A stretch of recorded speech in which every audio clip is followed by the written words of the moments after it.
probably don't remember Pegasus, but you two go way back, son.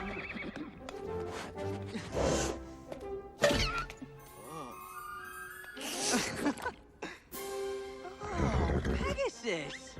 He's a magnificent horse with the brain of a bird. Huh?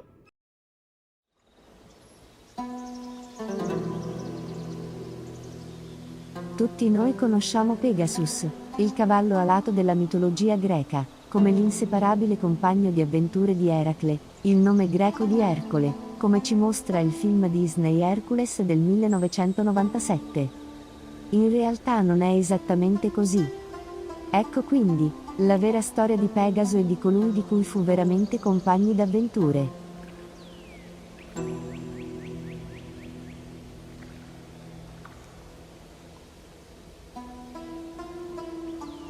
Pegaso è uno dei cavalli più famosi della mitologia e della storia. Dal lucente manto bianco, questa creatura alata pare essere la rappresentazione della forza dell'acqua.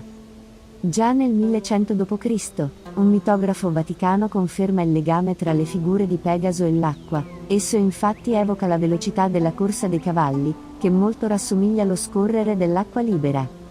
Inoltre gli antichi greci simboleggiavano l'acqua e le fontane con l'emblema del cavallo, animale creato proprio dal dio del mare e dell'acqua Poseidone, tramite il suo tridente. Sia nel passato sia nei secoli più recenti, Poseidone è spesso raffigurato su di una sorta di carro trainato da cavalli, a volte fatti d'acqua, o da creature per metà cavallo e per metà pesce o drago marino, chiamati ippocampi. Ma in origine Pegaso non aveva le ali. Ebbene no, le ali compaiono in un non meglio precisato periodo storico dell'antica Grecia, e sono di derivazione dall'influsso orientale, probabilmente assiro o fenicio. Quando il famoso eroe Perseo aveva sconfitto Medusa e gli aveva tagliato la testa, dal sangue della creatura erano sorti Pegaso, magnifico cavallo simbolo dell'acqua e delle sorgenti, e Crisaore, un gigante armato di una spada d'oro che a sua volta ebbe come figli Gerione, un gigante a 3 teste ucciso da Eracle nella sua 10ª fatica, ed Echidna, la madre di molti mostri tra cui Cerbero, l'Idra e la Sfinge di Tebe. In un'altra versione Pegaso nacque da Poseidone e Medusa che avevano consumato il loro amore in un tempio dedicato ad Eina, motivo per il quale la dea aveva trasformato la ragazza nel mostro che conosciamo. Pegaso quindi era figlio di Poseidone e Medusa, nato dal sangue di quest'ultima. Pegaso visse la vita da animale libero e selvaggio, che appena dopo la sua nascita e dopo aver bevuto dalla fonte Pirene, arrivò sul monte Elicona, casa delle Muse, mentre era in corso una gara di canto tra le Muse e le Pieridi, ovvero le 9 figlie di Piero, re delle Mazia, cresciute ed educate per essere simili alle stesse Muse. Una volta sul monte, Pegaso, commosso dalla bellezza del canto, aveva colpito con uno zoccolo proprio il monte Elicona, facendolo alzare e diventare più alto. Dal punto colpito dal cavallo nacque la sorgente di Ippocrene, ovvero sorgente del cavallo, dalla quale le Muse avrebbero bevuto, nutrendo la loro ispirazione. Per questo motivo Pegaso era venerato dagli antichi greci non solo per il suo legame con l'acqua, ma anche come simbolo dell'immaginazione creatrice, dell'ispirazione e del furore poetico. Il mito di Bellerofonte e Pegaso. Siamo a Corinto, dove i discendenti di Sisifo, l'uomo che riuscì ad ingannare gli dei, regnano nella persona di re Glauco, il quale aveva 2 figli, Deliade e Ipponu. Quest'ultimo era talmente bello che si diceva fosse il figlio del dio Poseidone, e secondo alcune fonti tra cui Esiodo ed Igino, egli era veramente figlio del dio. I 2 fratelli combattevano spesso, ma nonostante Ipponu crescesse sempre più forte e più agile veniva sempre battuto dal fratello che usava astuzia ed arroganza. Un giorno però, l'arroganza del fratello scatenò in Ipponu una reazione furiosa ed imprudente, che lo portò a colpire il fratello alla testa, cogliendolo di sorpresa. Nonostante l'immediato soccorso del fratello, Deliade morì sul colpo e quando il re lo scoprì, esiliò Ipponu che, fra gli sguardi disgustati delle sua gente, varcò le porte della città per non farci più ritorno. Secondo altre fonti Ipponu uccise Bellero, tiranno di Corinto, da lì deriverebbe il nome di Bellerofonte, ovvero uccisore di Bellero. Conosciuto da questo momento in poi con il nome di Bellerofonte, dopo aver viaggiato per tutta la Grecia, egli arrivò a Tirinto, dove Re Preto, famoso per essere in grado di purificare le anime, lo accolse seguendo le regole dell'ospitalità degli dei e gli offrì un alloggio. Dopo che il re udì la storia di Bellerofonte, commosso, si offrì di far celebrare un rituale di purificazione. Ripulito dei suoi peccati, egli si trovò in debito di gratitudine con il re di Tirinto. Bellerofonte si stabilì a corte, ma non si accorse che la regina, nel mentre, si era invaghita di lui fin quando, dopo che ella gli ebbe richiesto un incontro privato, Bellerofonte, per via della gratitudine ed il rispetto che provava verso il re, dovette respingere le avance della regina. La regina, quindi, per vendicarsi dell'affronto subito, denunciò al marito un tentativo di stupro da parte del giovane. Il re quindi, non potendo attaccare direttamente il suo ospite per via delle regole sacre sull'ospitalità, trovò uno stratagemma per liberarsene. Si fece scrivere una lettera per il suocero, il re della Licia, e la consegnò a Bellerofonte chiedendogli di consegnarla ed egli, senza nessun tipo di sospetto, accettò e partì verso la Licia. Al suo arrivo, il re della Licia si dimostrò molto amichevole, rifiutandosi di leggere il messaggio fin quando il giovane non avesse provato l'ospitalità liciana. Durante la grande festa Bellerofonte si innamorò a prima vista della figlia del re, ma ricordandosi del motivo della visita, consegnò la lettera. Il re, dopo aver letto la lettera dove si raccontava l'accaduto e si chiedeva di uccidere il ragazzo, cominciò ad odiare il suo ospite per aver tentato di violare la figlia, moglie del re di Titiro. Ma il re si era accorto dell'interesse di Bellerofonte per l'altra sua figlia, così decise di offrire la mano della stessa a Bellerofonte, qualora egli fosse stato in grado di liberare la Licia da una bestia terribile, la Chimera. La Chimera era figlia di Tifone, un demone mostro confinato da Zeus sull'Etna, ed Echidna, due delle creature più sinistre del mondo mitologico greco.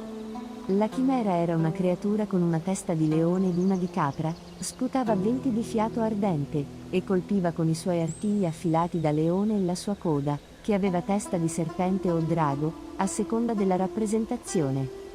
Bellerofonte, però, durante il suo viaggio incontrò un'altra creatura magica, figlia di Medusa e Poseidone, Pegaso. Capendo che con un alleato del genere sarebbe diventato invincibile, tentò di domarlo, ma venne subito disarcionato e nel cadere, colpì con la testa una pietra, perdendo i sensi. Nel sonno ricevette la visita della dea Atena, che gli consegnò delle redini dorate, spiegandogli come utilizzarle per domare il cavallo. Bellerofonte, ripresosi, seguì le istruzioni della dea e riuscì a domare Pegaso. Una volta in sella il cavallo, partì al galoppo, fino a dispiegare completamente le ali e prendere il volo. Altre fonti dicono che fu l'indovino Polido, famoso per un altro mito, a dirgli che avrebbe avuto bisogno del cavallo alato Pegaso, ad indicargli dove trovarlo, ed a suggerirgli di dormire nel tempio di Atena in modo da poter ricevere l'aiuto della dea. Fonti ancora diverse dicono che fu Poseidone, padre sia di Pegaso che di Bellerofonte, a portare il cavallo già imbrigliato all'uomo. L'uomo, sorvolando la regione, avvistò un villaggio in fiamme, trovando, di fatto, la chimera che, accortasi del giovane che le volava sulla testa, cominciò a lanciargli i zampilli di fuoco che Pegaso schivò agilmente. La bestia tentò, quindi, di attaccare Pegaso, che rispose con un calcio, colpendo una delle teste della chimera.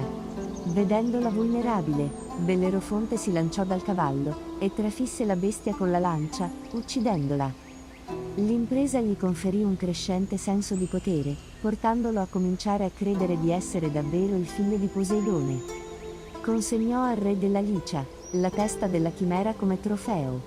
Il re, impressionato perché sicuro che il ragazzo sarebbe stato ucciso dalla chimera e non volendo consegnargli la figlia, gli disse che doveva superare un'altra prova. Gli chiese perciò di sconfiggere anche i Solini, un popolo dell'Asia minore il cui capostipite diceva di essere figlio di Zeus, o di Ares, in altre versioni, e le famose Amazzoni, che compivano scorribande nelle sue terre. Ben sapendo che il re stava solo prendendo tempo, Bellerofonte accettò comunque, sicuro della sua forza e delle sue capacità e delle abilità del suo ormai fedele compagno, Pegaso. Bellerofonte sconfisse entrambe le minacce con facilità. Fatti prigionieri i capi dei due popoli e portati al cospetto del re, egli non poté che riconoscere che il ragazzo fosse, evidentemente, benedetto dagli dei. Celebrato, dunque, il matrimonio, il re gli concesse la nomina a suo erede. Conquistato tutto ciò che un uomo poteva desiderare, Bellerofonte governò la Licia, con la moglie ed i figli. Ma tutto ciò, ad un certo punto, a Bellerofonte non bastò più, ed in un impeto di egoismo e superiorità, nonostante tutte le conquiste compiute nella sua vita, decise di compiere lo stesso peccato di cui si era macchiato suo nonno Sisifo. Montò su Pegaso e cavalcò verso l'Olimpo. Zeus notò l'orgoglio e l'arroganza di quell'uomo che voleva competere con gli dei, seppur mortale. Infuriato, Zeus fece pungere Pegaso da una vespa, facendo così in modo che disarcionasse Bellerofonte, il quale cadde verso l'oblio. Per alcuni, la caduta lo portò ad una morte tremenda, per altri venne salvato da Atena, sua protettrice, e passò il resto della vita a cercare Pegaso, al quale però, riconosciuta la sua grandezza dagli dei, poiché prima di Bellerofonte aveva trainato il carro di Zeus, mentre egli portava le folgori nell'Olimpo e successivamente aveva aiutato Perseo a liberare Andromeda, era stata donata l'immortalità, rimanendo impresso fra le stelle per l'eternità, nella costellazione che ancora oggi possiamo vedere.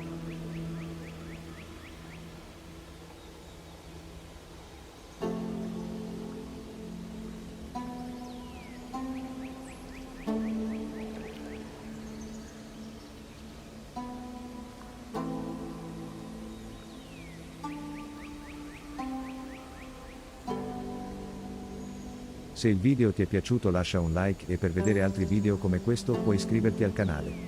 Al prossimo video.